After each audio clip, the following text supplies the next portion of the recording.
Good morning to all of you. I am Brijesh Sharma. In today's lecture, we will discuss about the microprocessors. In today's lecture, we will discuss the introductory part of microprocessor. Okay.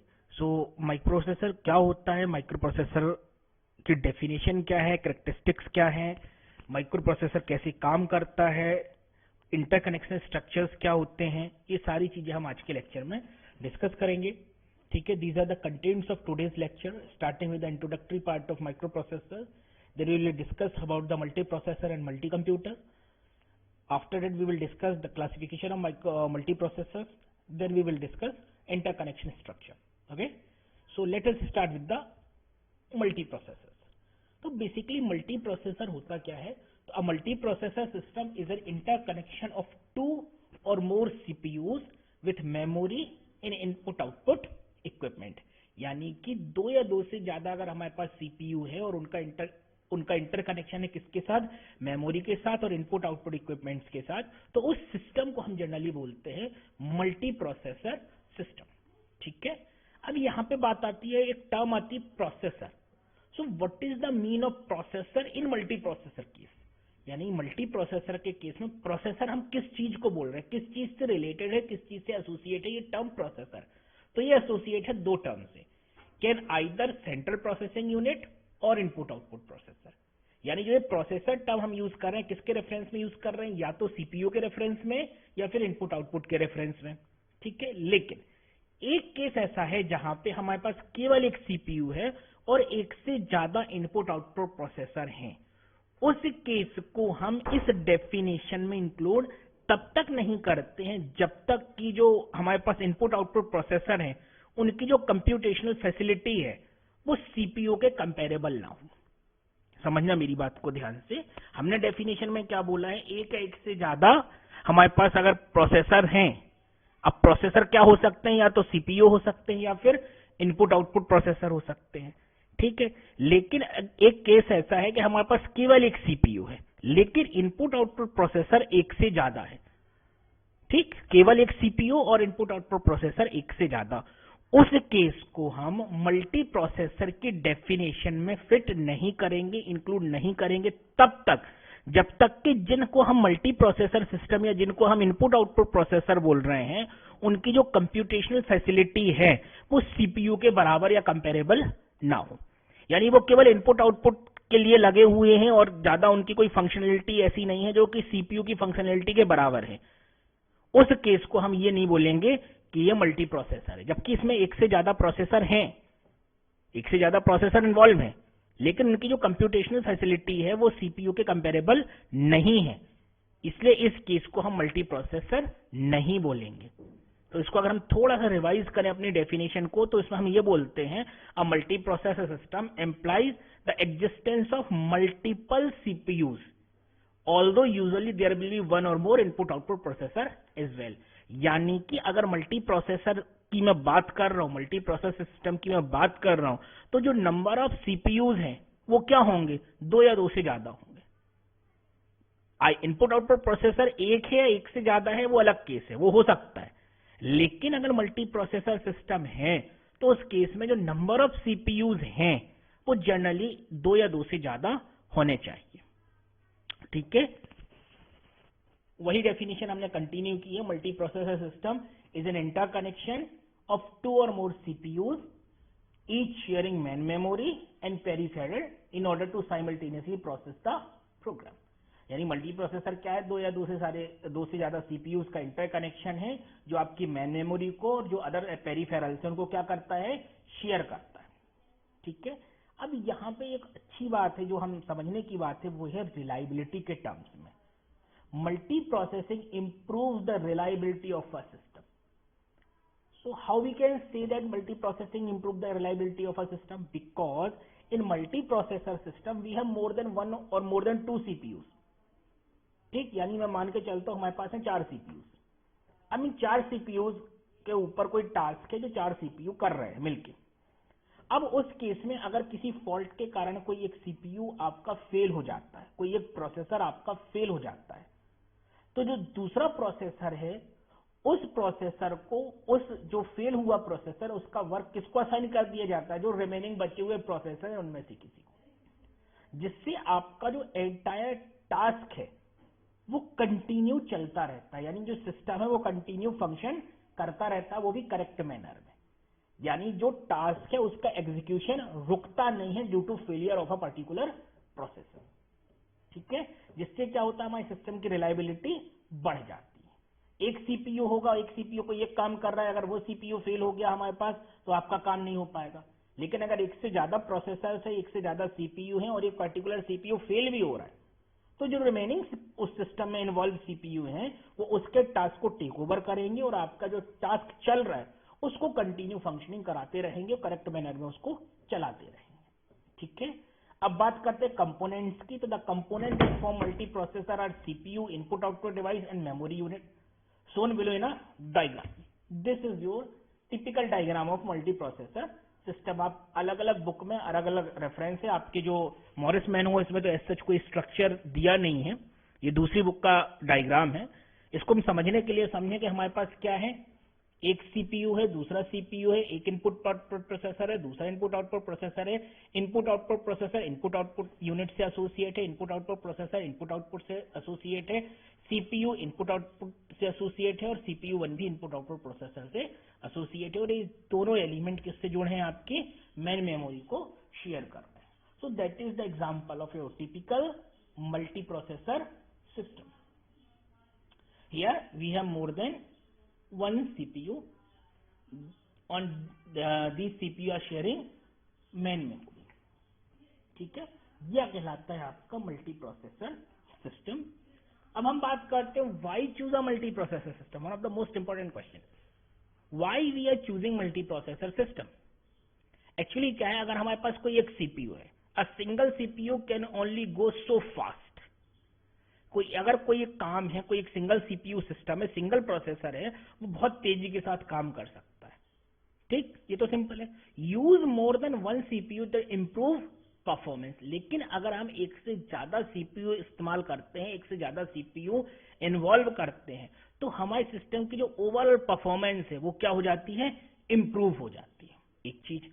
दूसरी, अब चूंकि multi processor system है, एक से ज्यादा processors हैं, तो वो क्या करता है, मल्टीपल यूजर को सपोर्ट करता है, मल्टीपल एप्लीकेशंस को सपोर्ट करता है, मल्टीटास्किंग को एस्टेब्लिश करता है, थ्रूपुट को बढ़ाता है, हार्डवेयर की शेयरिंग को बढ़ाता है। ये सारी चीजें आपको एक एडवांटेज देती हैं अगर हम मल्टी प्रोसेसर सिस्टम को यूज करते हैं। ठीक है, तो पहला, बहुत सारे रीजन हो सकते हैं। पहला रीजन तो हमारा सिंपल सा है, चूंकि मल्टी प्रोसेसर सिस्टम है इसलिए एक से ज्यादा प्रोसेसर इन्वॉल्व हैं, इसलिए हम मल्टीपल यूजर्स को सपोर्ट करवा पा रहे हैं, मल्टीपल एप्लीकेशन हमारी चल पा रही है, मल्टीटास्किंग एनवायरनमेंट किसी एप्लीकेशन में हो रहा है, थ्रूपुट आपका बढ़ रहा है, आपकी शेयरिंग हो रही है हार्डवेयर की, तो आपको एडिशनल हार्डवेयर नहीं लगाना है, जो है उसी को हम शेयर करा रहे हैं बिटवीन द सीपीयूज। तो ये कुछ रीजन है जिनके कारण हम मल्टी प्रोसेसर को चूज करते हैं। ठीक है, चलिए अब बात आती है मल्टी प्रोसेसर और मल्टी कंप्यूटर की। तो अब पहले तो ये समझेंगे मल्टी प्रोसेसर और मल्टी कंप्यूटर में सिमिलरिटी क्या है। बेसिकली मल्टी प्रोसेसर और मल्टी कंप्यूटर दोनों कॉन्करेंट ऑपरेशंस को क्या करते हैं, सपोर्ट करते हैं। मल्टी प्रोसेसर कंप्यूटर और मल्टी कंप्यूटर और मल्टी प्रोसेसर दोनों कॉन्करेंट ऑपरेशंस को क्या करते हैं, सपोर्ट करते हैं। ठीक है, जब कॉन्करेंट ऑपरेशन को दोनों सपोर्ट करते हैं, यानी दोनों एक जैसे कहला गए अभी के लिए, तो फिर इनमें डिफरेंस क्या है। तो इसको समझने के लिए हम पहले मल्टी कंप्यूटर को डिस्कस करते हैं, then we will discuss multi processor. Now in case of multi computer, computers are interconnected with each other by the means of communication lines to form a computer network। यानी अगर मैं बात करता हूं multi computer की, multi मतलब एक से ज्यादा, यानी मल्टीपल कंप्यूटर्स इन्वॉल्व है। सबसे पहले तो हम ये समझें कि मल्टी कंप्यूटर में क्या है, मल्टीपल कंप्यूटर्स इन्वॉल्व हैं जो आपस में इंटरकनेक्टेड है with the help of some communication lines, और जो इंटरकनेक्शन के बाद आर्किटेक्चर बन रहा है, जो एक स्ट्रक्चर दिख रहा है, उस स्ट्रक्चर को हम क्या बोल रहे हैं, कंप्यूटर नेटवर्क। और नेटवर्क क्या है, the network consist several autonomous computer that may or may not communicate with each other. ये इंपॉर्टेंट चीज है। नेटवर्क में क्या है, ये तो नेटवर्क बन गया, नेटवर्क में क्या है, ऑटोनॉमस कंप्यूटर्स हैं। ऑटोनॉमस कंप्यूटर का मतलब ऐसे कंप्यूटर जो अपने आप में स्टैंड अलोन फुली डेवलप्ड हैं, उनकी अपने खुद के ऑपरेटिंग सिस्टम है, खुद की मेमोरी है, खुद के हार्डवेयर हैं, खुद के सॉफ्टवेयर हैं जो स्टैंड अलोन काम भी कर सकते हैं। इसलिए हमने आगे लिखा है कि जो कि आपस में कम्युनिकेट कर भी सकते हैं और नहीं भी कर सकते। तो मल्टी कंप्यूटर क्या हो गया, अगर हम डिटेल में समझे तो मल्टी कंप्यूटर क्या है, सेट ऑफ कंप्यूटर्स जो कि क्या है, इंटरकनेक्टेड है via some communication lines to form a network. और इस नेटवर्क में जो कंप्यूटर हम बोल रहे हैं वो कैसे हैं, ऑटोनोमस कंप्यूटर हैं जो कि आपस में कम्युनिकेट कर भी सकते हैं और नहीं भी कर सकते हैं। ऑटोनोमस से मतलब क्या, अपने आप में स्टैंड अलोन कंप्लीट आइडेंटिटी है, कंप्यूटेशनल यूनिट कंप्लीट है। ठीक, कंप्लीट होने का मतलब जिनके खुद के ऑपरेटिंग सिस्टम है, खुद के हार्डवेयर है, खुद के सॉफ्टवेयर है, खुद की मेमोरी है, खुद का प्रोसेसर है, और इस तरीके से वो एक कंप्यूटर दूसरे कंप्यूटर से जुड़ा हुआ है। अब बात करते हैं मल्टी प्रोसेसर की। देखिए मल्टी प्रोसेसर बहुत क्लियर कट है, मल्टीपल प्रोसेसर, यानी यहां किसकी बात नहीं है, कंप्यूटर की बात नहीं, एक से ज्यादा क्या है, प्रोसेसर है। एक से ज्यादा क्या है, प्रोसेसर्स है। A multiprocessor system is controlled by one operating system that provides interaction between processors, and all the component of the system cooperate in the solution of a problem. इसको हम अगर थोड़ा डिटेल में समझें तो मल्टी प्रोसेसर सिस्टम क्या है, एक से ज्यादा प्रोसेसर थे हमारे पास, और वो एक से ज्यादा प्रोसेसर क्या है, कंट्रोल किए जा रहे हैं केवल एक ऑपरेटिंग सिस्टम के द्वारा। ये समझने की बात है, क्योंकि इसके पहले हमने पढ़ा था मल्टी कंप्यूटर जिसमें हमारे पास क्या थे, स्टैंड अलोन कंप्यूटर, और मैंने बोला था हर कंप्यूटर का अपना अपना एक ऑपरेटिंग सिस्टम है। But in case of multiple processor हमारे पास क्या है, एक से ज्यादा प्रोसेसर है, एक से ज्यादा हमारे पास प्रोसेसर हैं और वो एक ऑपरेटिंग सिस्टम के द्वारा कंट्रोल किए जा रहे हैं, और ये ऑपरेटिंग सिस्टम रिस्पॉन्सिबल है प्रोसेसर्स के इंटरेक्शन के लिए। और जितने कंपोनेंट उस मल्टी प्रोसेसर सिस्टम में इन्वॉल्व हैं वो आपस में कोऑपरेट करते हैं किसी प्रॉब्लम को सॉल्व करने के लिए। ठीक है, तो मल्टी कंप्यूटर मतलब एक से ज्यादा stand alone computer sufficient identity है जो अपने आप में कंप्यूटेशनल यूनिट के लिए परफेक्ट है। मल्टी प्रोसेसर एक से ज्यादा प्रोसेसर जो कि केवल एक ऑपरेटिंग सिस्टम द्वारा कंट्रोल किए जा रहे हैं, और वो ऑपरेटिंग सिस्टम रिस्पॉन्सिबल है इनके इंटरेक्शन के लिए। और जितने कंपोनेंट इस मल्टी प्रोसेसर सिस्टम में इन्वॉल्व हैं वो किसी पर्टिकुलर प्रॉब्लम के सॉल्यूशन के लिए आपस में कोऑर्डिनेट करते हैं, कोऑपरेट करते हैं। ठीक है, ये हो गया आपका मल्टी प्रोसेसर और मल्टी कंप्यूटर के बारे में डिस्कशन। अब हम बात करते हैं क्लासिफिकेशन ऑफ मल्टी प्रोसेसर। तो क्लासिफिकेशन की अगर मैं बात करता हूं तो मेमोरी ऑर्गेनाइजेशन के बेसिस पे हम दो टाइप से आपके मल्टी प्रोसेसर को क्लासिफाई करते हैं। Multi processor are classified by the way their memory is organized. Mainly it is classified into two types. Number एक, टाइटली कपल्ड मल्टी प्रोसेसर, और दूसरा है loosely coupled multi processor. Tightly coupled को हम generally बोलते हैं शेयर्ड मेमोरी। टाइटली कपल्ड को हम जनरली क्या बोलते हैं, शेयर्ड मेमोरी। लूजली कपल्ड को हम जनरली बोलते हैं डिस्ट्रीब्यूटेड मेमोरी। शेयर्ड मेमोरी और डिस्ट्रीब्यूटेड मेमोरी। अब एक एक करके हम इनको डिस्कस करते हैं। सबसे पहले हम बात करते हैं टाइटली कपल्ड मल्टी प्रोसेसर की। देखिए टाइटली कपल्ड मल्टी प्रोसेसर की अगर मैं बात करता हूं तो अ multi processor system with common shared memory, ध्यान से समझने वाली बात है, with common shared memory is classified as a shared memory or tightly coupled multiprocessor. ठीक है, a multiprocessor system with common shared memory, यानी ऐसा मल्टीप्रोसेसर सिस्टम जिसमें हमारी मेमोरी जो क्या है, शेयरेबल है, कॉमन है। ये इंपॉर्टेंट पॉइंट है टाइटली कपल्ड का, इसलिए हम इसको क्या बोलते हैं, शेयर्ड मेमोरी। क्या बोलते हैं, शेयर्ड मेमोरी। ठीक है, अगर हम इसको थोड़ा सा और डिटेल में चलें तो हमारे पास जितने सीपीयूज हैं हर सीपीयू के साथ एक कैश मेमोरी एसोसिएट की जाती है। कैश मेमोरी, मैन मेमोरी नहीं, कैश मेमोरी की हम यहाँ पे बात कर रहे हैं। आगे चलें तो यहाँ पे क्या है, there is a global common memory that all CPUs can access. यहाँ पे क्या है, एक ग्लोबल कॉमन मेमोरी है, ठीक है, जिसको सारे सीपीयू क्या करते हैं, एक्सेस कर सकते हैं। अगर हम इसको थोड़ा वैसे समझें कि हमारे पास सपोज 3 सीपीयू हैं, ए बी सी और डी, 4 सीपीयू हैं, ए बी सी डी। अब अगर ए को डी से कोई इंफॉर्मेशन पास करने, ए को डी को कोई इंफॉर्मेशन देनी है, तो वो डायरेक्टली नहीं देगा। वो कैसे देगा? The information therefore can be shared among the CPUs by placing it in the common global memory. यानी ए किसको देगा? ए जो इंफॉर्मेशन शेयर करना चाहता है उसको कॉमन ग्लोबल मेमोरी में रख देगा, प्लेस कर देगा। और जो डी है वो इस कॉमन ग्लोबल मेमोरी से उस इंफॉर्मेशन को क्या कर लेगा? रीड कर लेगा। यानी मेमोरी में लिखेगा कौन? राइट कौन करेगा? आपका ए, और रीड कौन करेगा? आपका D, due to this common global memory. और ये वहां ज्यादा एफिशिएंट है जहां पे जो टास्क हैं उनके बीच में इंटरेक्शन बहुत ज्यादा है। यानी हमारे पास ऐसे टास्क अगर हम कर रहे हैं जिनके बीच में इंटरेक्शन की रिक्वायरमेंट ज्यादा है, उस केस में टाइटली कपल सिस्टम हमारा ज्यादा एफिशिएंट होता है। इसको अगर मैं समराइज करूं तो सिंपल सी बात है, टाइटली कपल माइक्रो प्रोसेसर वो मल्टी प्रोसेसर वो मल्टी प्रोसेसर होते हैं जो कॉमन मेमोरी को शेयर करते हैं, उनकी साथ एक कैश मेमोरी अटैच की जाती है, जो आपस में इंफॉर्मेशन शेयरिंग करने के लिए आपकी कॉमन ग्लोबल मेमोरी को यूज करते हैं। अगर ए किसी इंफॉर्मेशन को डी के साथ शेयर करना चाहता है तो ए उस इंफॉर्मेशन को प्लेस कर देता है कॉमन ग्लोबल मेमोरी में, और डी उसको कॉमन ग्लोबल मेमोरी से रीड कर लेता है। जहां टास्क का इंटरेक्शन बहुत ज्यादा है उस केस में आपका टाइटली जो सिस्टम है, टाइटली कपल्ड मल्टी प्रोसेसर, वो ज्यादा एफिशिएंटली वर्क करता है, ज्यादा एफिशिएंट होता है। लूजली कपल्ड की मैं बात करूं तो इसका जस्ट अपोजिट समझें या इसका अल्टरनेटिव मॉडल समझ लें। यहां पे क्या है हमारे पास? Each processor element is a loosely coupled system has its own private local memory. वहां पे हमने क्या बोला था कि शेयर हो रही है एक मेमोरी। यहां पे क्या हो रहा है? हर प्रोसेसर की अपनी प्राइवेट लोकल मेमोरी है। हर प्रोसेसर की क्या है? अपनी प्राइवेट लोकल मेमोरी है। यानी अगर मैं बात करूं प्रोसेसर ए, तो प्रोसेसर ए का मतलब है A plus local memory of ए।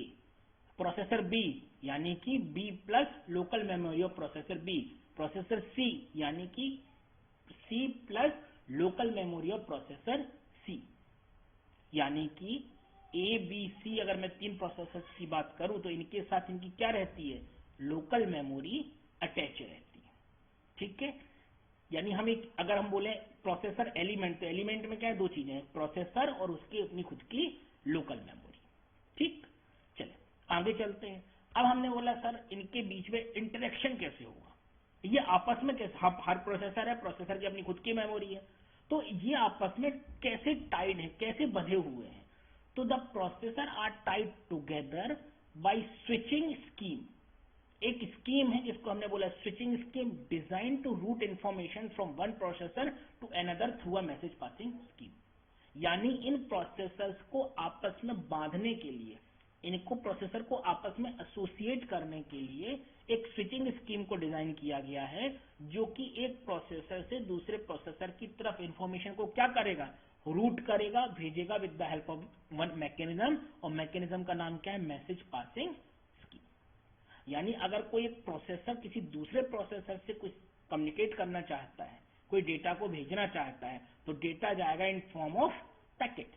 यानी एक प्रोसेसर एक पैकेट बनाएगा, उस पैकेट को दूसरे प्रोसेसर के साथ शेयर किया जाएगा। अब पैकेट में क्या होगा? पैकेट में होगा एड्रेस। पैकेट में क्या होगा? एड्रेस होगा, डेटा होगा और कुछ एरर डिटेक्शन कोड्स होंगे। क्या होगा? एड्रेस होगा, डेटा होगा और कुछ एरर डिटेक्शन कोड भी होंगे। ठीक है। ये पैकेट इस स्विचिंग मैकेनिज्म के द्वारा एक प्रोसेसर से दूसरे प्रोसेसर की तरफ क्या किया जाएगा? रूट किया जाएगा। ठीक है। अब इस पैकेट को हैंडल कौन करेगा?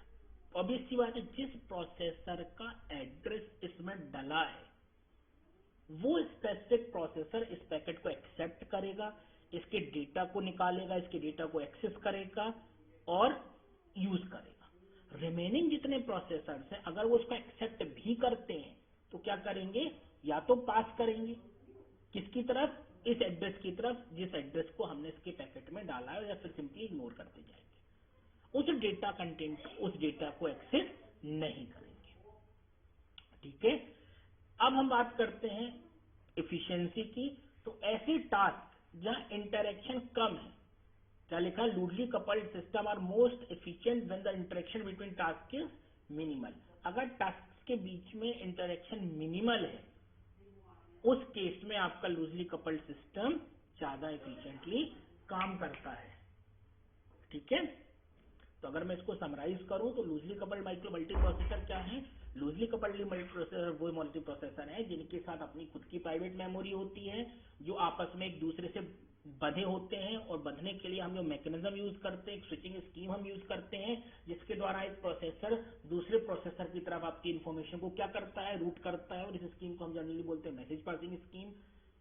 एक प्रोसेसर अगर किसी दूसरे प्रोसेसर कम्युनिकेट करना चाहता है तो वो एक पैकेट क्रिएट करता है, पैकेट में एड्रेस डालता है, डेटा डालता है और कुछ एरर डिटेक्शन कोड डाल देता है।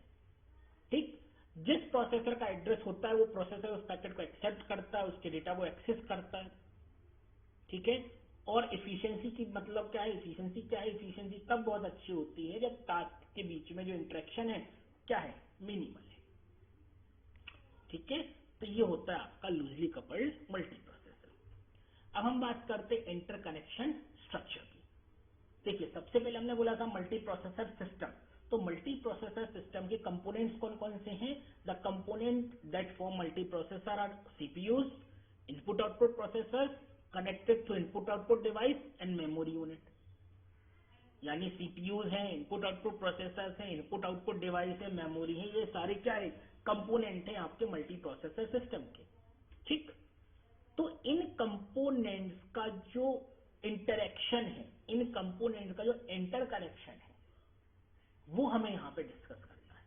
The interconnection between the components can have different physical configuration depending on the number of transfer paths that are available between the processor and memory and shared memory system and among the processing elements in a loosely coupled system। यानी कि अगर simple words में इसको समझें तो हम अपने जो हमारे पास कंपोनेंट्स हैं उन कंपोनेंट के फिजिकल कॉन्फ़िगरेशन की हम यहाँ पे बात कर रहे हैं। How we can arrange, how can physically configure our components to develop a multi processor system. ठीक, इस इंटरकनेक्शन को बनाने के लिए we have 5 structures. The physical form establishing interconnection network include time shared common bus 1, multiport in 2nd, crossbar 3rd, multi switch 4th, hypercube system is 5। ये 5 type के interconnection structure हैं जो हमें डिस्कस करने हैं। एग्जाम पॉइंट ऑफ व्यू से भी important है, तो इनको हम एक एक करके डिस्कस करते हैं। आज के लेक्चर में हम केवल पहले वाले को डिस्कस करेंगे, that is time shared common बस। टाइम शेयर्ड कॉमन बस की अगर मैं बात करता हूं तो यहाँ पे एक सिंपल सी बात है, एक मेमोरी यूनिट है और इस मेमोरी यूनिट से आपके बहुत सारे सीपीयू और input output processor with the help of this common bus जुड़े हुए हैं। Common bus multi processor system consist of number of processors connected through a common path to a memory unit. ठीक, यानी हमारे पास एक मेमोरी यूनिट है, बहुत सारे सीपीयूज हैं और इनपुट आउटपुट प्रोसेसर हैं जो इस मेमोरी यूनिट से एक सिंगल पाथ के थ्रू, एक कॉमन पाथ के थ्रू जुड़े। अब यहां पे थोड़े से समझने वाली बात है कि एक बार में only one processor can communicate with memory, only one processor can communicate with memory और another processor at any given time। यानी किसी एक पर्टिकुलर टाइम इंस्टेंट पे या तो सीपीयू मेमोरी से कम्युनिकेट कर सकता है या फिर एक प्रोसेसर दूसरे प्रोसेसर से कम्युनिकेट कर सकता है। ठीक है, यानी ट्रांसफर ऑपरेशन का मतलब है डेटा को ट्रांसफर करने से मतलब है। ट्रांसफर ऑपरेशन कौन इनिशिएट करेगा? ट्रांसफर ऑपरेशन वो सीपीयू इनिशिएट करेगा जो उस पर्टिकुलर टाइम इंस्टेंट पे कंट्रोलिंग में है। यानी मान के अगर मैं बोलूं कि सीपीयू 2 जो है उसके पास इस कॉमन पाथ का कंट्रोल है, तो सीपीयू 2 आपके ट्रांसफर को क्या करेगा? इनिशिएट करेगा। कौन इनिशिएट करेगा? आपका सीपीयू 2।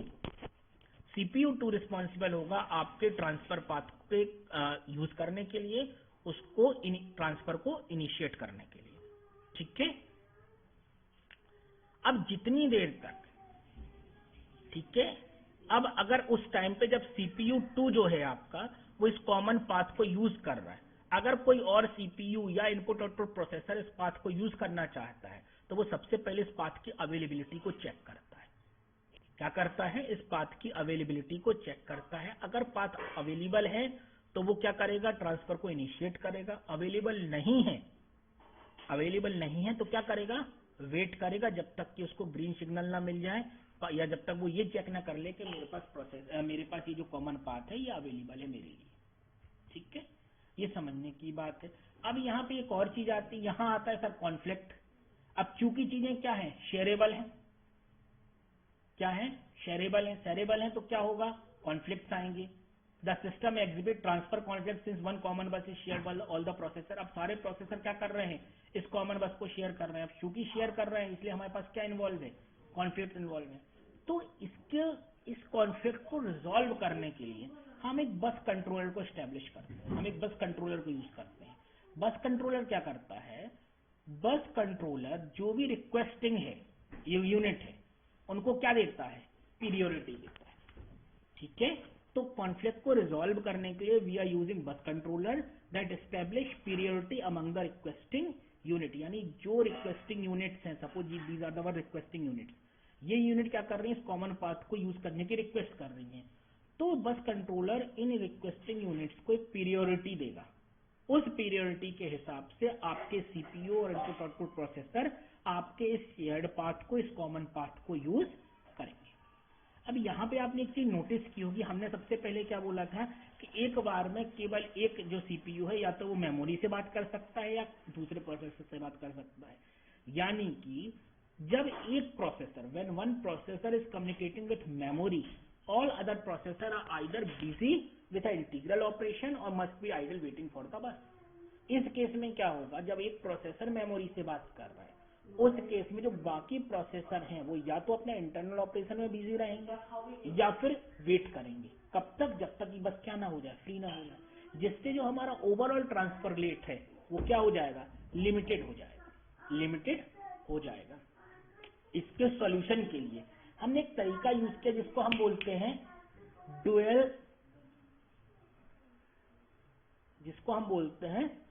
बस। डुअल बस एक इकोनॉमिकल इंप्लीमेंटेशन है आपका। ठीक है, यदि हमें अगर बात करें कॉमन बस की, इसके पहले जो हम कॉमन बस की बात कर रहे थे, यहाँ भी कॉमन बस ही है।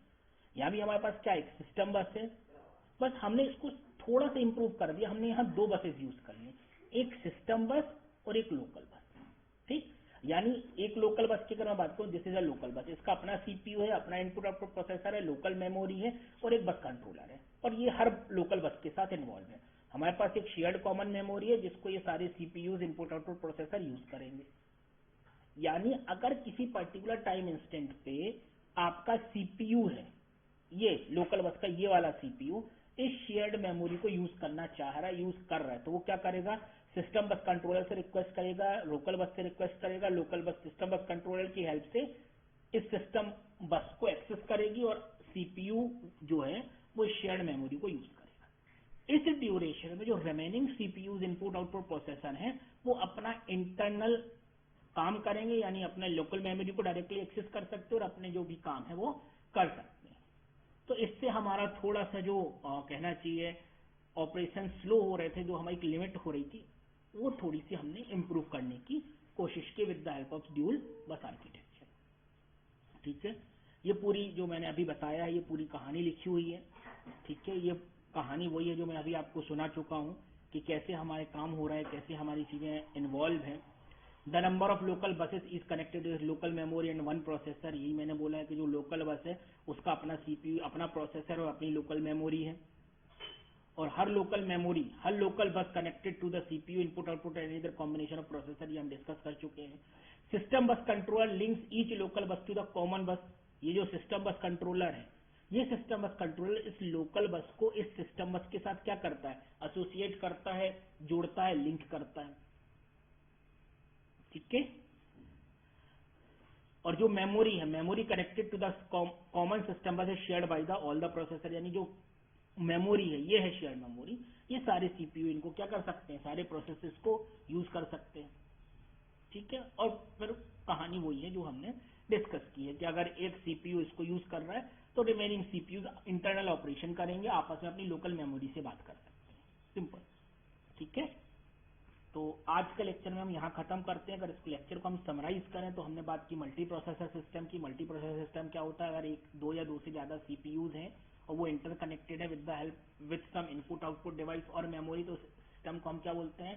मल्टी प्रोसेसर सिस्टम बोलते हैं। रिलायबिलिटी अच्छी होती है क्योंकि अगर एक सीपीयू फेल भी हो जाता है तो रिमेनिंग सीपीयूज उसका वर्क को टेक ओवर कर लेते हैं और हमारे सिस्टम की फंक्शनैलिटी कंटिन्यू चलती रहती है। फिर हमने बात की मल्टी कंप्यूटर और मल्टी प्रोसेसर की। मल्टी कंप्यूटर में हमने बोला जो भी कंप्यूटर्स थे वो स्टैंड अलोन आइडेंटिटी थे, स्टैंड अलोन यूनिट्स थी, जो कि जिनके अपने अपने ऑपरेटिंग सिस्टम थे। मल्टी प्रोसेसर में हमने बोला था कि एक से ज्यादा प्रोसेसर हैं और एक ऑपरेटिंग सिस्टम है उन सारे प्रोसेसर को क्या कर रहा है? कंट्रोल कर रहा है और उनके इंटरेक्शन के लिए रिस्पॉन्सिबल है। फिर हमने बात की क्लासिफिकेशन की। दो तरीके से हमने क्लासीफाई किया था, टाइटली कपल्ड और लूजली कपल्ड।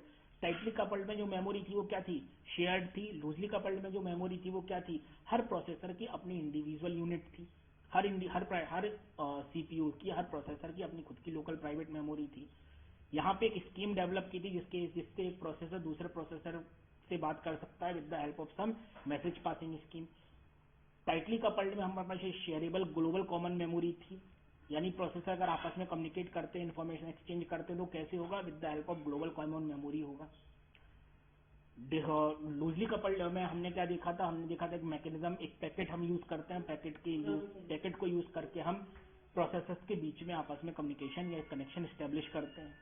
ठीक। फिर हमने बात की इंटरकनेक्शन स्ट्रक्चर की। इंटरकनेक्शन स्ट्रक्चर में हमने देखा कि कैसे हमारे कंपोनेंट्स जो हैं वो आपस में इंटरकनेक्ट हो रहे हैं to form a multi processor system, जिसके 5 टाइप हमने डिस्कस किए थे। जिसमें पहला टाइप जो है टाइम शेयर्ड कॉमन बस, उसको हमने डिस्कस किया। हमने बोला हमारे पास मल्टीपल सीपीयूज हैं, मल्टीपल सीपीयूज एक कॉमन पाथ को यूज कर रहे हैं किससे जुड़ने के लिए?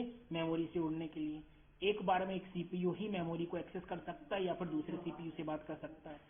इस केस में जो रिमेनिंग सीपीयू थे वो क्या हो जाते थे? या तो इंटरनल ऑपरेशन करते थे या बिजी रहते थे या फिर आइडली वेट करते थे, जिससे हमारी सिस्टम का जो ट्रांसफर रेट था ओवरऑल वो क्या हो जाता है? लिमिटेड हो जाता है। उसको बेटर करने के लिए हमने इकोनॉमिकल वे से हमने डुअल बस को यूज किया, जिसमें हमने बोला हमारे पास क्या है? 2 टाइप की बस, एक सिस्टम बस, एक लोकल बस है और ये आपस में जुड़े हैं, कोऑर्डिनेट कर रहे हैं और काम कर रहे हैं। ठीक। नेक्स्ट क्लास में हम बात करेंगे मल्टीपोर्ट मेमोरी की और आपके क्रॉसवायर स्विचेस की और कंटिन्यू करेंगे इस टॉपिक को। ठीक है, थैंक यू।